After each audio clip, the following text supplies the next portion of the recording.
Si spacca il fronte della specificità della provincia di Belluno e quando tutto il territorio pare muoversi compatto per portare a casa le prime importanti deleghe che la Regione Veneto ha attribuito a Belluno nel campo del turismo, l'ANEF, ovvero la massima autorità che riunisce gli impianti a fune, chiede a Venezia di non trasferire le competenze del settore e anzi di riprendersi quelle già delegate e gestite in loco.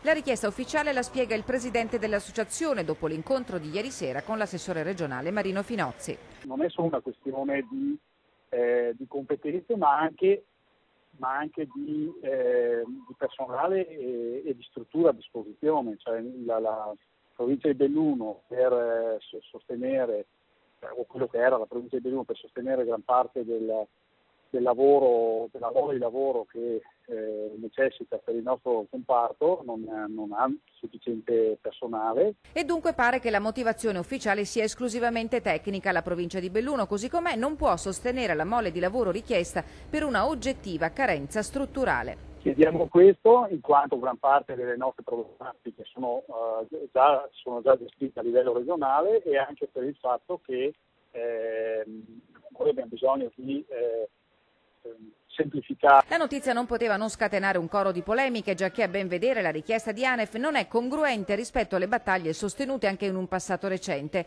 Una nota stonata per il BARD che censura senza se e senza ma l'associazione degli impiantisti a fune. Come i bambini hanno paura di cadere e di farsi male, tuona Silvano Martini. Io ritengo che l'assunzione di responsabilità che comporta gestire in proprio le proprie cose deve essere assolutamente assoluta. Se non si è capaci di farlo, allora vuol dire che non si è in grado di capire cosa vuol dire la parola autonomia. L'autonomia è responsabilità, è assunzione di responsabilità. Noi siamo pronti ad assumerci le nostre responsabilità e batterci per fare in modo che le cose vengano gestite in loco, non delegando ad altri, altrimenti non ha senso. Intanto oggi i comuni hanno incontrato a Belluno l'assessore Finozzi. Vogliamo venga istituito un tavolo in modo tale che possa esserci non solo l'ente provincia che in questo momento è commissariato a decidere come verranno applicate queste funzioni sul turismo bellunese, ma possano anche i comuni, visto il ruolo di grande importanza che rivestiranno sempre di più, anche perché molti di questi applicano la tassa di soggiorno che diventa anche strumento finanziario indispensabile per finanziare il turismo stesso,